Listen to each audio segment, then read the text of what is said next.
나라와 기록 전시관은 2019년에 개관한 나라기록관의 상설 전시관입니다. 우리나라의 기록 전통과 이를 현대적으로 계승한 공공기록물 관리에 대한 이야기를 만나보실 수 있습니다.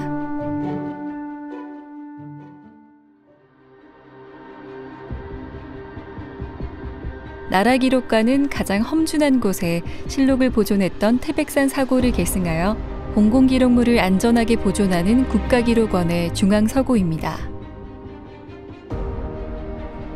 이제 천년의 문을 지나 전시관으로 들어가 보도록 하겠습니다. 국가기록원은 조선왕조실록, 일교와 같은 훌륭한 기록문화를 현대적으로 계승하여 공공기록물을 투명하게 생산하고 안전하게 보존하기 위한 일들을 하고 있습니다. 이러한 일들을 하기 위한 법적 근거인 공공기록물 관리에 관한 법률에서 대한민국의 기록 이야기를 시작해 볼까 합니다.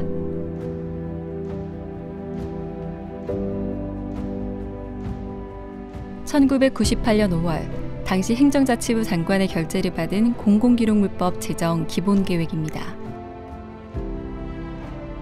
근대기록 관리의 시작은 프랑스 시민혁명 당시 국민주권을 보장하려는 움직임에서 시작되었고, 한국의 공공기록물법 제정 또한 민주화운동의 성과물 중 하나입니다. 공공기록물법은 기록물을 보존하는 법적 근거로 1999년 1월 29일 김대중 대통령의 재가를 통해 공공기관의 기록물 관리에 관한 법률로 공포되게 됩니다. 이렇게 만들어진 공공기록물법은 공무수행의 과정을 시작부터 끝까지 모두 남기도록 하였습니다. 또한 조선시대 실록과 의궤 같은 기록문화를 현대적으로 계승하기 위하여 국무회의 등 주요 회의기구의 회의록 생산을 의무화하고 중요한 국가행사나 사업은 시청각 기록물로 생산하도록 하였습니다.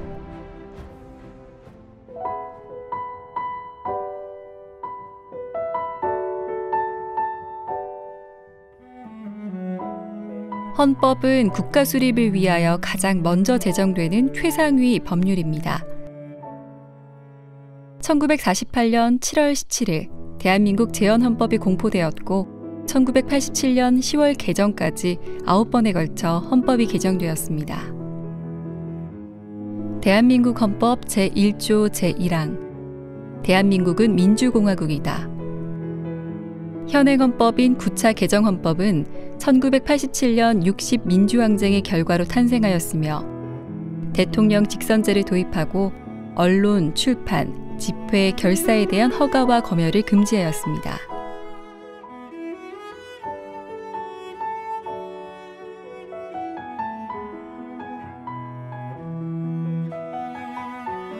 국무회의록은 헌법에 규정된 조항에 따라 대통령이 국정 운영의 중요한 정책을 결정하는 행정부의 최고 정책심의회의입니다.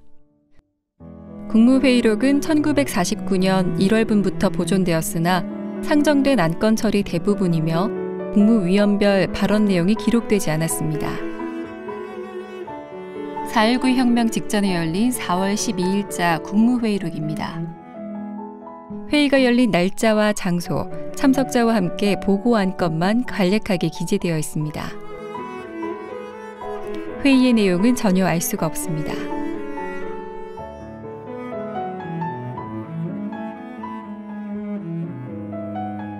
같은 날 국무회의에 참석했던 신두영 전 감사원장의 비망록입니다.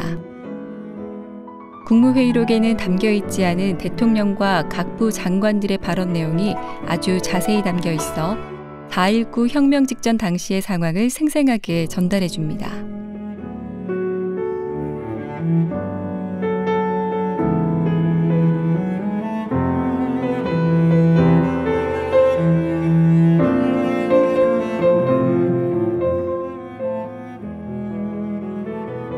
(1999년) 공공기록물법 제정을 계기로 회의록 작성이 의무화되어 이때부터는 국무회의의 내용을 자세하게 기록으로 남길 수 있게 되었습니다.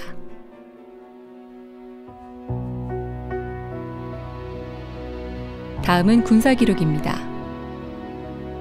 국가의 중요한 기능 중 하나가 전쟁이나 외부의 위협으로부터 국민의 안전을 보호하는 일입니다. 육군본부에서 이관한 군사기록은 6.25 전쟁의 생생한 전투 현장을 규명할 수 있는 중요한 기록입니다.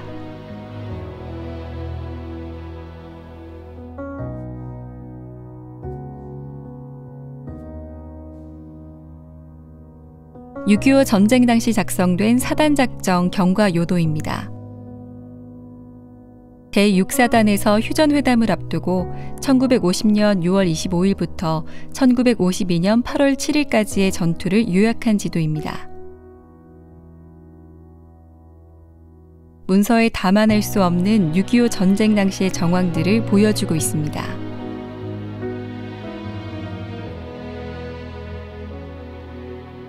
검정색 실선은 진경로, 녹색 실선은 퇴각로, 빨간색 실선은 적군의 진경로, 녹색 점선은 일사후퇴 당시 퇴각로를 표시하고 있습니다. 아래쪽의 도표에는 전과 통계가 표시되어 있습니다.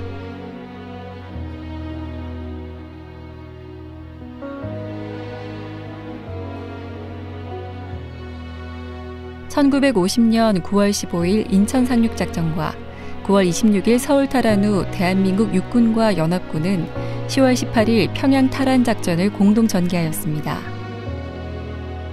이 작전 명령은 하루 전인 10월 17일 18시에 육군본부 총참모장 정일관 소장의 명의로 하달된 작전 명령입니다. 전쟁 중에 급박한 상황에서도 수기로 먼저 작성하여 결재를 받은 후 다시 철필로 등 사용지에 정서하였습니다.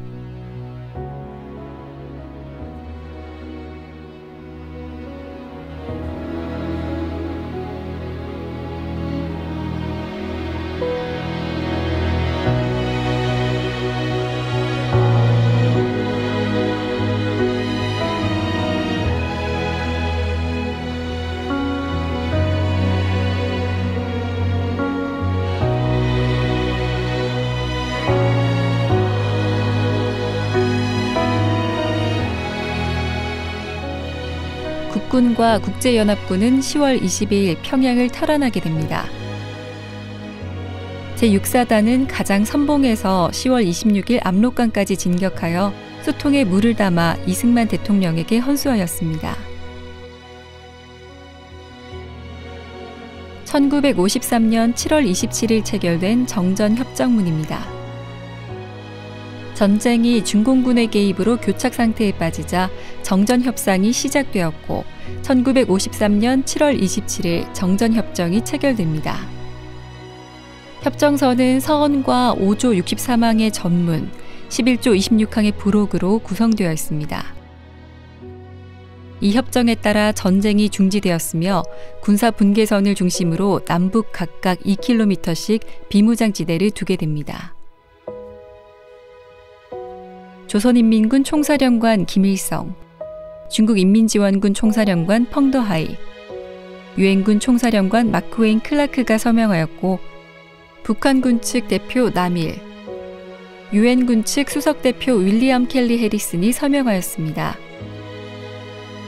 한국은 이승만 대통령이 정전협정에 반대하여 서명하지 않았습니다. 이로부터 지금까지 60년이 넘도록 유례없이 긴 시간 동안 정전협정이 지속되고 있습니다. 도면은 문서에는 다 담을 수 없는 국토 변화, 토목 건축 과정을 기록하는 중요한 기록물입니다. 국가기록원에는 조선 총독부가 남기고 간 2만 6천여 매의 도면이 보존되고 있습니다. 일제는 1916년 6월부터 1925년 12월까지 약 10년간 경복궁 공사를 진행했고 이 과정에서 경복궁의 기본축을 바꾸어 놓은 사실을 증거하는 도면도 포함되어 있습니다. 독일 건축가 게오르그 라란데와 도쿄대 건축학과 출신들이 설계한 조선 총독부의 당초 도면입니다. 처음에는 총독부 청사를 경복궁의 기본축과 같은 방향으로 설계했음을 알 수 있습니다.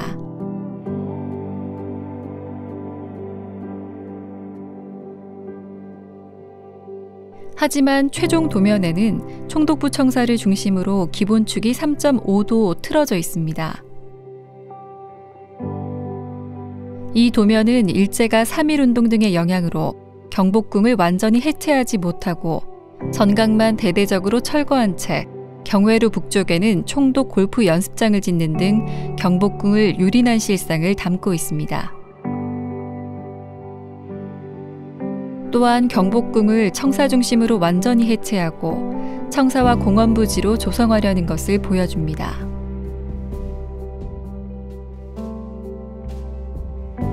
이후 총독부 청사는 1995년에 철거되고 경복궁 복원이 시작됩니다.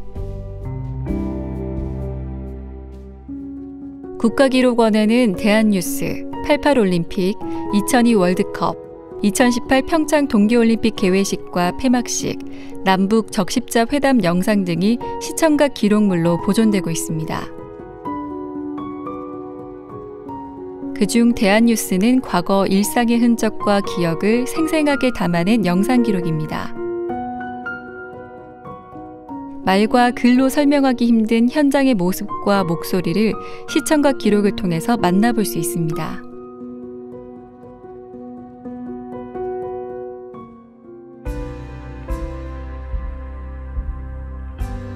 공공기록물법에서는 공무수행과 관련하여 생산하거나 접수한 행정박물도 기록물에 포함시켜 보존하도록 하고 있습니다. 나라기록관에는 역대 국세, 관인, 올림픽 성화봉과 훈장, 메달, 선물 등이 행정박물로 분류되어 기록유산으로 보존되고 있습니다.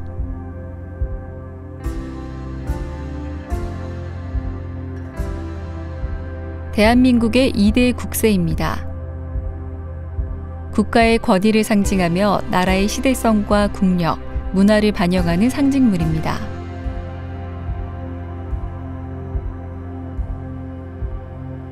(2018년) 개최된 평창 동계올림픽 대회 금메달입니다. 올림픽 조직위원회 활동 종료 후 국가기록원으로 이관되어 보존되고 있습니다. 나라와 기록은 오늘의 대한민국을 만들어 온 공공기록들에 대한 전시입니다. 여러분을 만들어 온 기록들은 무엇인가요? 이번 영상을 통하여 우리의 기록과 나의 기록에 대하여 잠시 생각해보는 기회가 되었기를 바랍니다.